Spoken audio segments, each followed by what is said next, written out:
Good morning, students. I am Mrs. Malarvili, your biology teacher. I am welcoming you to our biology first class.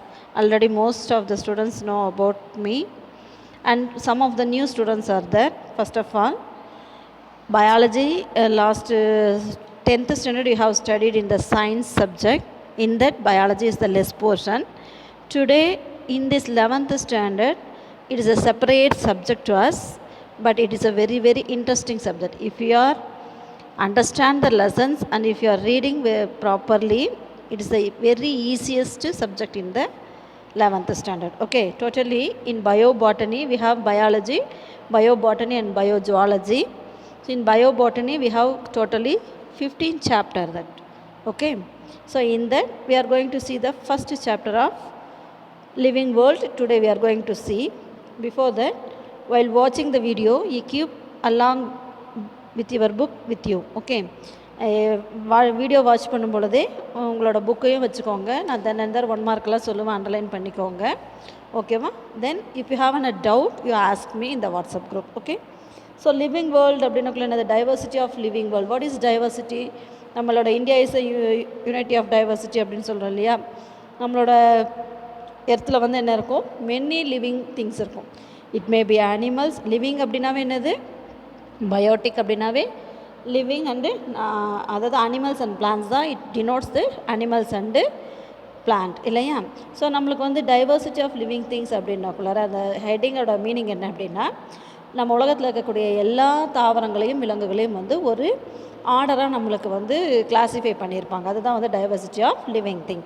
So இது வந்து earth was formed some 4.6 billion years ago. 4.6 billion இயர்ஸ்க்கு முன்னாடியே வந்து earth வந்து form ஆயிருச்சு இல்லையா? So அதில் வந்து என்ன இருக்கும்? நம்மளுக்கு non living things and living things together to form the earth surface. Non living things அப்படின்னக்குள்ளார மவுண்டைன்ஸ் இருக்கும், பிளாட்யூ, கிளேசியர்ஸ் எக்ஸெட்ரா இருக்கும். தென் லைஃப் அப்படின்னு பார்க்கும்பொழுது என்ன இருக்கும் அப்படின்னா, life on the earth exist within a complex structure called biosphere. So biosphere அப்படின்னா என்னென்னா, அதாவது எர்த்தில் இருக்கக்கூடிய life complex structure of life இருக்கு இல்லையா, that is called biosphere. So அது வந்து என்ன இருக்கும்? அதில் வந்து நிறைய மிஸ்ட்ரிஸ் இருக்கும், வண்டர்ஸ் இருக்கும். So something it will living world, இந்த living world something will not be visible, not விசிபிளாக இருக்கும். But everything will doing some important work இல்லையா? ஸோ அன்விசிபிள் அப்படின்னக்குள்ளார என்னவாக இருக்கும்? இப்போ மைக்ரோ ஆர்கானிசம்ஸ் எல்லாம் இருக்குது. இப்போ அட் ப்ரெசென்ட்டாக நம்மளுக்கு வந்து இப்போ we are suffered from coronavirus. We are not able to see that virus, but it will be very active. It has some activity இல்லையா? ஸோ அந்த மாதிரி each and every organism, whether it may be a microorganism, whether it is a not visible or visible thing, it has some doing activity இல்லையா? அது வந்து it will be capture the attention of all.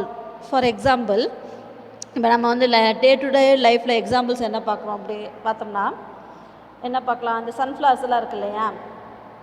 So day to day லைஃப்பில் வந்து examples அப்படின்னு பார்க்கும் பொழுது, response of sunflower to the sunlight, the twinkling firefly in the dark forest. Response of sunflower அப்படின்னுக்குள்ள நம்மளுக்கு எல்லாமே தெரியும். சன் எந்த சைடில் இருக்குமோ அந்த சைடில் வந்து ஃபஸ்ட்டு மார்னிங் டைமில் வந்து the sunflower will be faces to the east. Then while in the evening the sunflower will be faces to the west. So where the sun will be present, the sunflower flower will be turned into that. That is a wonder thing. Then twinkling firefly in the dark forest, அந்த மின்மினி பூச்சி அப்படின்னு சொல்லுவோம், பார்த்துருக்கீங்களா? அது வந்து that is the twinkling firefly. The rolling water droplets on the surface of lotus leaf, the closure of the leaf of Venus trap on insect touch, and a squid squeezing in to escape from its predator. So அந்த squids அதாவது இது நம்மளுக்கு எல்லாமே தெரியும். அந்த தாமரை இலையில் தண்ணி ஊற்றணும் அப்படின்னா இட் வில் பி ரோல் ஆகும்.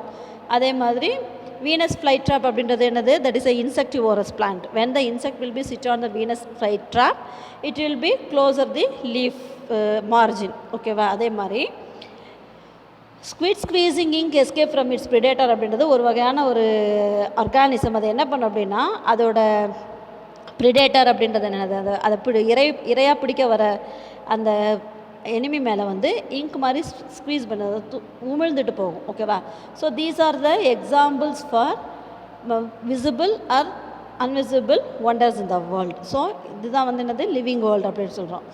So From this, it is clear that the wonder planet Earth harbors both landforms and life forms. Okay. So நம்மளுக்கு அதே மாதிரி தெரியும், each and every organism is made up of DNA molecule அப்படின்னு சொல்கிறோம். அதே மாதிரி the DNA is நம்ம last கிளாஸில் 10th நீங்கள் படிச்சிருப்பீங்க இல்லையா, பயோமாலிக்யூல்ஸ் படிச்சிருக்கோம், அதாவது ஸ்ட்ரக்சர் ஆஃப் டிஎன்ஏ படிச்சிருக்கோம், ஜீன்னா என்னென்னு படிச்சிருக்கோம், குரோமோசோம்னா என்னென்னு படிச்சிருக்கோம். So that DNA is essential for regulation of life and it is made up of டிஎன்ஏல வந்து அதே மாதிரி அட்மாஸ்பியரில் வந்து என்ன இருக்கும், carbon, hydrogen, oxygen, nitrogen, phosphorus, living and non living thing எல்லாமே இருக்கிறது தான் வந்து பிளானட் அப்படின்னு சொல்கிறோம். So everything will be available in the atmosphere. Okay. So இது வந்து என்னென்னா, ஸோ இதை வந்து ஒரு சர்வே பண்ணாங்க. யார் சர்வே பண்ணது அப்படின்னா, according to the survey of Mora et al அப்படின்னா என்னென்னா group of people. Okay. Mora et al அப்படின்றவர் 2011 எவ்வளோ ஸ்பீசிஸ் இருக்குன்னு சர்வே பண்ணாங்க அப்படின்னா, in the earth it has 8.7 million species were there. The living world includes, அதில் என்னென்ன இன்க்ளூட் ஆகிருக்கும், microbes means micro organism, unicellular organism, plants, animals and human beings which possess unique and distinct characteristic features. So என்னவா இருந்தாலும், it may be a living thing, whether it is a மைக்ரோபாக இருந்தாலோ இல்லை பிளான்ட்டாக இருந்தாலோ அனிமலாக இருந்தாலோ எல்லாத்துக்குமே என்ன இருக்குது அப்படின்னா ஒரு யூனிக் டிஸ்டிங் கேரக்டர்ஸ் ஃபியூச்சர்ஸ் இருக்கும். ஓகேவா. ஸோ லிவிங் கேரக்டர் நம்ம லோயர் கிளாஸ்லாம் படிச்சிருக்கோம் இல்லையா, கேரக்டரிஸ்டிக்ஸ் ஆஃப் லிவிங் திங்ஸ் என்ன இருக்கும், characteristics of living things, it can grow, it can move from place to place, it can reproduce, then it can excretion, it can move and it has nutrient, it has growth, அந்த மாதிரி நிறைய படிச்சிருப்போம் இல்லையா. அதுதான் வந்து உங்களுக்கு attributes of living ஆர்கானிசம்ன்றதில் explain பண்ணியிருக்காங்க. நம்ம இப்போ 11th ஸ்டாண்டர்ட் வந்துட்டோம் இல்லையா, ஹையர் கிளாஸ் வந்துட்டோம் இல்லையா. ஸோ அதுவே வந்து கொஞ்சம் டீப்பாக உங்களுக்கு கொடுத்துருக்குறாங்க. ஓகேவா. ஸோ இன்றைக்கி கிளாஸில் வந்து ஆட்ரிபியூட்ஸ் ஆஃப் லிவிங் ஆர்கானிசம் ஃபுல்லாக நம்ம பார்த்துடலாம். ஓகே.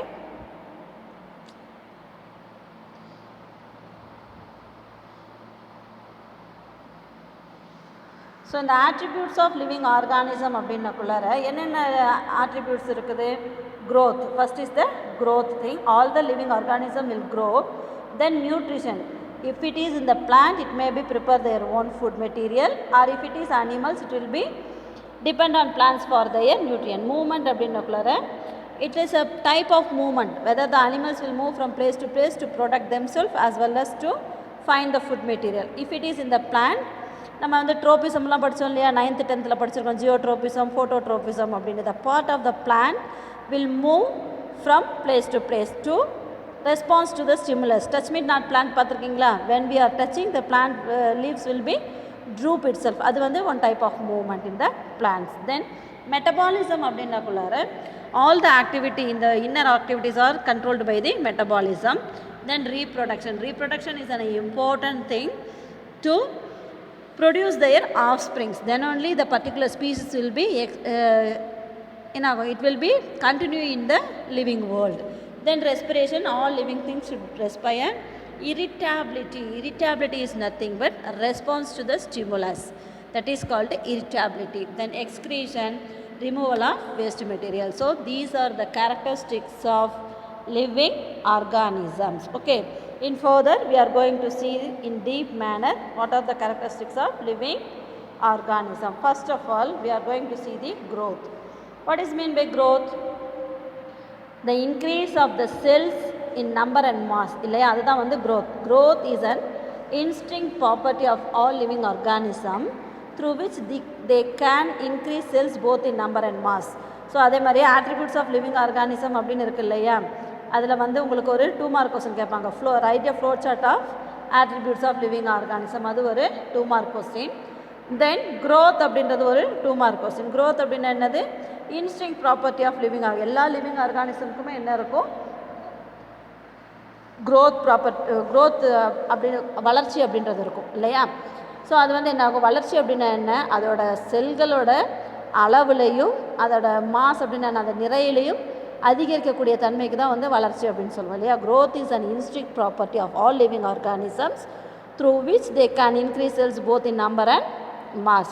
ஸோ அப்போ செல்ஸ் அப்படின்னக்குள்ளார செல்களோட வளர்ச்சி அப்படின்னக்குள்ள how it will be grow, by the method of cell division. Very good. By the method of cell division, whether it may be a unicellular or it may be a multicellular organism, grow will be occur by the cell divisions. So இது வந்து என்ன இருக்கும் அப்படின்னா அனிமல்ஸில் வந்து growth is a defined process. ஒரு certain age ஆன உடனே என்ன ஆகும், growth will be stopped. But பிளான்ஸில் வந்து என்னது, it is a indefinite and occurs throughout their life. பிளான்ட்டில் வந்து till the death of the plant the growth will be occurring. Okay, then cell division அப்படின்னக்குள்ளார what is the other function of cell division? It will be it is not only using to increase the number of cells, but also it is used to repair and heal the worn out tissues. அது வந்து என்ன பண்ணும், ஏற்கனவே இறந்து போன செல்களாகட்டும் அல்ல damage ஆன செல்ஸையும் repair பண்ணுறதுக்கு நடக்கக்கூடிய ஒரு நிகழ்ச்சி தான் வந்து வளர்ச்சி அப்படின்றது. ஓகேவா? ஸோ இது வந்து லிவிங் ஆர்கானிசமில். நான் லிவிங் ஆர்கானிசமில் எப்படி இருக்கும் அப்படின்னா growth is extrinsic அப்படின்றது. ஸோ இது ஒரு 2 மார்க் கொஸ்டின்ஸ் கேட்பாங்க. growth is extrinsic. ஸோ இந்த extrinsic அப்படின்னா என்னென்னா, growth is non-living object is extrinsic, அதாவது mountains, boundaries and sand mounds grow by simple aggregation of material on the surface. எப்படி mountain எல்லாம் வளரும், அதுக்கு வந்து என்ன செல் டிவிஷன் நடக்குமா? நடக்காது இல்லையா? இப்போ ஒரு இடத்துல ஒரு சின்ன மணல் திட்டா இருக்குது அப்படின்னா கண்டினியூஸாக மழை பெஞ்சு மண்ணரிப்பு ஏற்படுதோ இல்லை வேறு இடத்துலேருந்து மணல் வந்து அடிச்சுட்டு வந்து அது மேலே டெபாசிட் ஆகும் பொழுது that amount of sand will be somewhat increase. So அந்த மாதிரி வெளிப்புற காரணிகளால் எக்ஸ்ட்ரிங்ஸ் அப்படின்னாவே என்ன, எக்ஸிட் அப்படின்னாவே அவுட்டர் அப்படின்னு அர்த்தம். ஓகேவா? ஸோ அந்த மாதிரி வெளிப்புற காரணிகளால் வெளிப்புற மெட்டீரியலால் க்ரோத் நடக்கக்கூடியது நான் லிவிங்கில். அதே வந்து லிவிங் திங்ஸில் வந்து என்ன இருக்கும் அப்படின்னா க்ரோத் வந்து இன்ஸ்ட்ரிங்காக இருக்கும். தட் மீன்ஸ் இன்னரில் இருக்கக்கூடிய புரோட்டோபிளாசம், அதாவது செல் டிவிஷன் நடக்கும் பொழுது செல்களில் இருக்கக்கூடிய protoplasm will be increased. So growth in living thing is instinct. ஓகேவா? ஸோ இந்த எக்ஸ்ட்ரிங்க்ட் அண்ட் இன்ஸ்ட்ரிங்க்ட் வந்து ஒரு 2 மார்க் கொஸ்டின். ஸோ இதில் வந்து யூனிசெல்லுலார் ஆர்கானிசமாக இருந்தது அப்படின்னா, யூனிசெல்லுலார் ஆர்கானிசம் அப்படின்னா என்ன, all the metabolic activities will be done by only a single cell. Example bacteria and amoeba அப்படிலாம் சொல்லலாம். ஸோ அதெல்லாம் என்ன ஆகும் அப்படின்னா it will be grow by the cell division. அதுவும் என்ன ஆகும், then growth, reproduction are mutually inclusive events. So reproduction நடக்கிறதும் செல் டிவிஷனில் தான் நடக்கும். அதே மாதிரி க்ரோவும் செல் டிவிஷனில் தான் நடக்கும். ஓகேவா? ஸோ ஃபஸ்ட்டு வந்து growth is the one characteristics of living organism. Next வந்து cellular structure. Basically cellular structure அப்படின்னா all living organism is made up of cells. அப்படி cell is the basic functional and structural unit of organism அப்படின்னு நம்மளுக்கு தெரியும் இல்லையா? செல் அப்படின்றது ஒரு உயிரினத்தினுடைய அடிப்படை அழகு. எல்லா உயிரினமுமே செல்களால் தான் ஆயிருக்கும். ஸோ அந்த வந்து it may be divided into 2. What are they? Prokaryotes and eukaryotes. Prokaryotes means what? Single cell, one cell organism. Eukaryote அப்படின்னா மெனி செல்ஸ் இருக்கும். ஓகேவா? ஸோ ப்ரோகேரியோட்டுக்கும் யூகேரியோட்டுக்கும் என்ன டிஃப்ரென்ஸு? ப்ரோகேரியோட்ஸ் அப்படின்றது யூனிசெல்லுலார் ஆர்கானிசமாக இருக்கும். இப்போ பாக்டீரியா அப்படின்னா வந்து ஸ்ட்ரக்சர் ஆஃப் பாக்டீரியாவில் நம்ம பார்த்துருக்கோம் இல்லையா லோயர் கிளாஸில். ஸ்ட்ரக்சர் ஆஃப் பாக்டீரியாவில் என்ன இருக்கும், ஒரு பெரிய இதுதான் வந்து ஸ்ட்ரக்சர் ஆஃப் பாக்டீரியானா நடுவில் வந்து ஒரு நியூக்ளியாய்டு ஸ்ட்ரக்சர்ஸ் இருக்கும், அது ஃப்ளாஜெல்லாம் இருக்கும், பைலி இருக்கும். இதுதான் வந்து ஸ்ட்ரக்சர் ஆஃப் பாக்டீரியா. இங்கே வந்து என்ன இருக்காது, செல் வால் இருக்காது. அதே மாதிரி ப்ரோகேரியோட்ஸ் வந்து unicellular organism, lack membrane bound nuclei and organelles. இதில் வந்து இதில் இருக்கக்கூடிய நியூக்ளியஸ் வந்து மெம்பரேன் பவுண்டு நியூக்ளியஸாக இருக்காது. அதாவது எல்லா செல்லில் இருக்கக்கூடிய ஆர்கனல் எல்லாமே வந்து ஒரு உரையினால் சூழப்பட்டிருக்கும். அதுதான் மெம்பரேன் பவுண்ட் ஆர்கனல்ஸ். எக்ஸாம்பிள் வந்து mitochondria, lysosome, endoplasmic reticulum, then Golgi bodies, then mitochondria. இது எல்லாமே வந்து என்னது, it is covered by chloroplast. நம்ம ஸ்ட்ரக்சர் ஆஃப் குளோரோபிளாஸ்ட் 10th படித்தோம் இல்லையா? It is a double membrane surrounded organisms அப்படின்னு படித்தோம். ஆனால் ப்ரோகேரியோட்டில் இருக்கக்கூடியது என்ன அப்படின்னா இட் லேக் மெம்பரேன் ப்ரௌன் nuclear and organelles like mitochondria, endoplasmic reticulum, Golgi bodies and also so on. So இது வந்து மோஸ்ட் ப்ராபப்ளி எக்ஸாம்பிள் என்ன கொடுத்துருக்காங்க உங்களுக்கு அப்படின்னா blue green algae. So bacteria and blue green algae கொடுத்துருக்காங்க.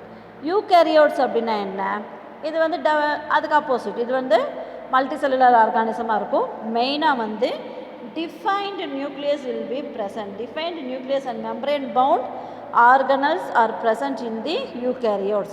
Eukaryotes may be unicellular or multicellular. Eukaryoteல வந்து யூனிசெல்லுலாரும் இருக்கலாம். Amoeba வந்து eukaryotic organelle, unicellular and multicellular அப்படின்றது oedogonium. What is that? Oedogonium அப்படின்ற ஒரு type of algae is a multicellular eukaryotes. இது வந்து cellular structure. Have you understood? Oh, good.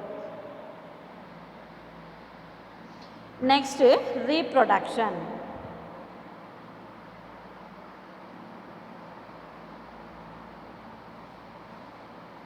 Reproduction அப்படின்றது என்ன?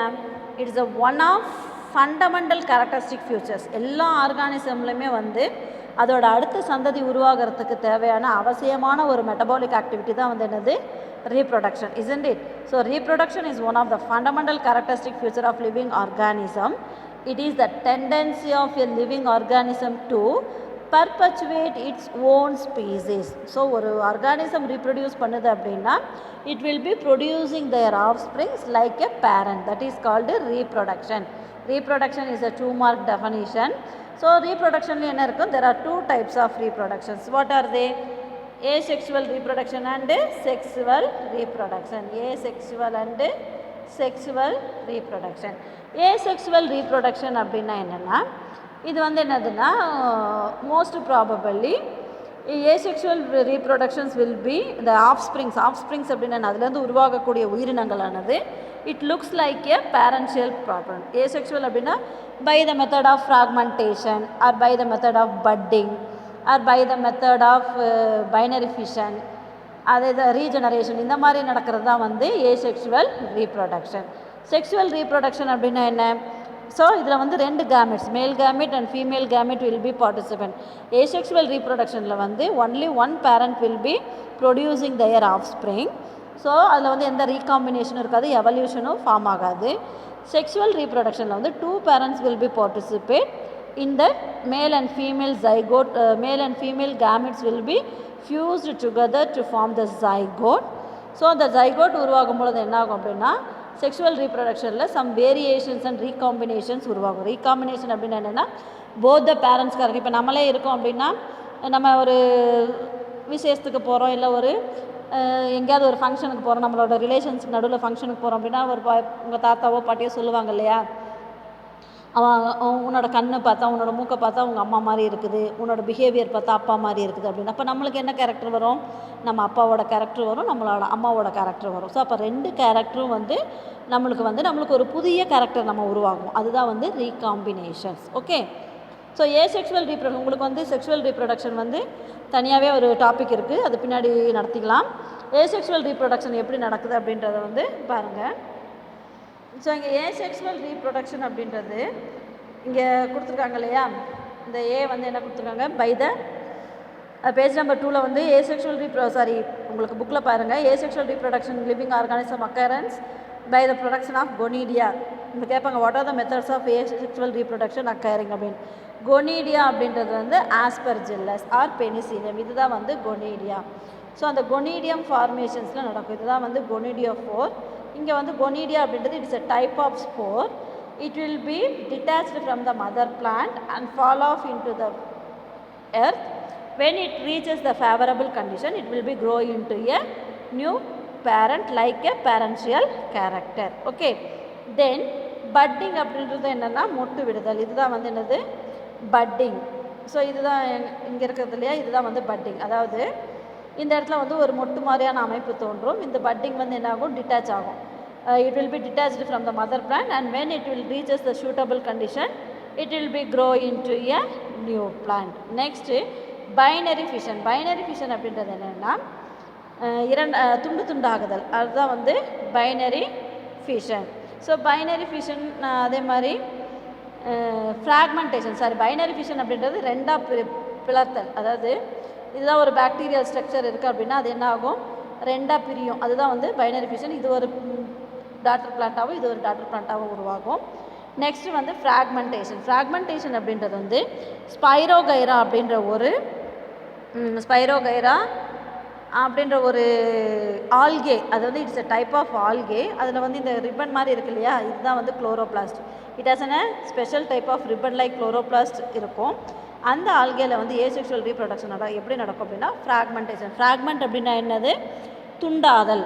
அதோட plan body will be divided into small fragments, and each fragment will be grow into a new spirogyra. So next வந்து regeneration. Regeneration அப்படின்றது planaria அப்படின்ற ஒரு பிளான்ட்டில் உங்களுக்கு என்ன நடக்கும்? பிளானேரியா அப்படின்றது it's an organism, it's not a plant. So அந்த ஆர்கானிசமில் வந்து என்ன நடக்கும் அப்படின்னா, இந்த planaria planaria organism structures will be divided into many small fragments. Each fragment will be grow into a new planaria, that is called regeneration. So these are the methods of asexual reproduction. Okay, sexual reproduction அப்படின்னா அது என்னது? formation of ovule and formation of anther that will be fused together to form the zygote. அது வந்து உங்களுக்கு +2 ல டீடைலா இருக்கு, அது அப்போ பார்த்துக்கலாம். ஓகேவா? have you understood up to this?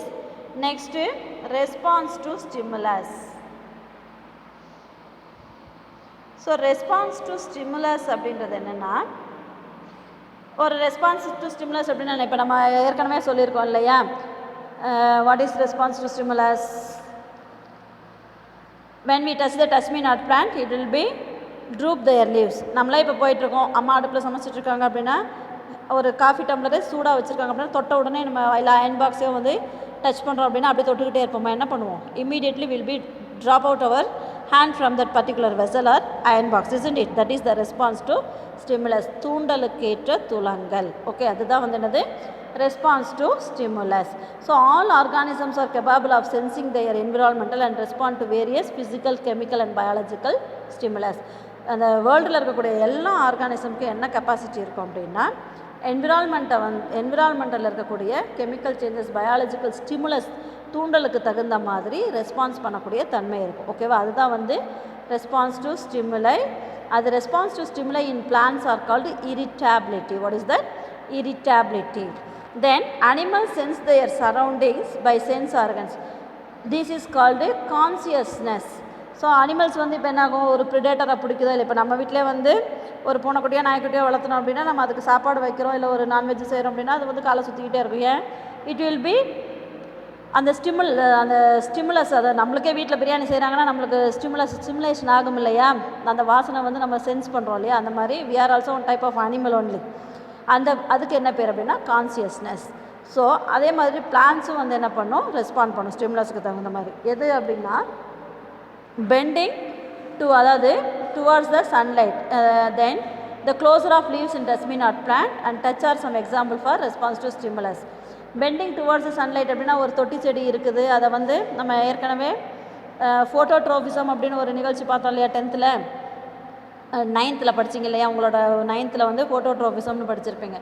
ஒரு பாட்டட் பிளான்ட்டை வந்து we have to place near the window, then the stem will be grow towards the light, that is phototrophism. so that means the stem growth will be response to the stimulus of sunlight. இப்போ when we are pulling out a plant, the root will be grow many place apart from the plant இல்லையா, அந்த பிளான்ட்லேருந்து root ரொம்ப தூரம் போயிருக்கும். why? because the roots grows towards to the water. so here water is the stimulus, growth of the root is the response. so such a manner all the plants will be response to stimulus. This type of response is called irritability. what is that? irritability. okay, have you understood? so remaining we'll see in the next class.